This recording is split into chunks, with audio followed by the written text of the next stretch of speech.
কলেজের মান সমান এবং অভিন্ন এবং সকলকে সুনিশ্চিত করা যারা প্রাথমিক তারা অভিন্ন হয় এবং তাদেরকে কি স্কেল দেওয়া যেতে পারে বা স্কেল দেওয়ার কোনো সমস্যা নেই, কোনো বাধা নেই।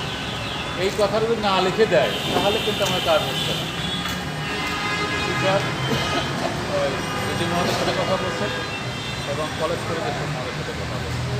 পরবর্তী সময়ে আমরা কলেজ পরিদর্শক মহাদের সাথে এখন দেখা করলাম। তিনি বললেন যে হ্যাঁ, এটা আমি শুধু প্রবেশে স্যার না, অনেক কলেজের লোকজন আমাকে ফোন করেছে, আমি এবং আমরা ওটা দেখলেন যে কী করতে হবে। আমি বললাম স্যার 25 নাগাদ 25 সালে যে চিঠি হয়েছে সেটি স্টেপসিতে আমাদের একটা ভালো নাগাদ একটা তালিকা প্রকাশ করছে। এটা অনুসম্মত হয়েছে, করে দেওয়ার ভিতরে আসলে করেছে। যদি এটা করে দেয় তাহলে আমাদের সমস্যাটা আশা করি সমাধান হবে।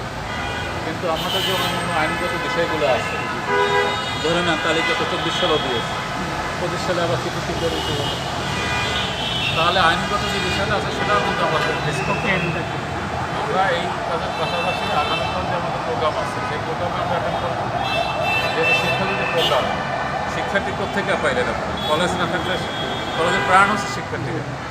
শিক্ষার্থীরা ভিক্টিম হচ্ছে, তারা আজকে বঞ্চিত হচ্ছে, আর আমরা বসে থাকতে হতে পারে না। আমরা তাদের পাশে কালকে দাঁড়ানোর ভিত্তিতে আমরা যতটুকু কাজ করতে পারলাম তাদেরকে জানাবো। পরবর্তী পদক্ষেপ কী হবে সেটাও জানাবো। পরবর্তী পদক্ষেপ হচ্ছে সবচেয়ে থেকে আমাদের যে মামলা এবং অন্যান্য যে কার্যক্রম সেটা চলমান। হ্যাঁ, ডিজির সাথে কথা বলেছি, ডিজির সাথে কথা বলেছি, দিয়েছে, এবং আমরা যে যাবো তার কাছে সেটা নিয়ে অ্যাপয়েন্টমেন্ট করে দিচ্ছি। তাহলে ওনাদের কথা বলছি, উনি বলছে যে হ্যাঁ, আপনি কাগজ ওনাদের পেপার্স নিয়ে আসে, পেপার্স নিয়ে আমার সাথে কথা বলতে আমি শুনি। তো উনি একটা ভালো কাজ করে দিয়েছেন।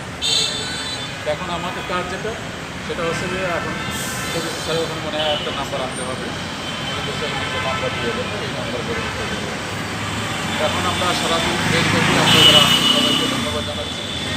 আসলে এই গরম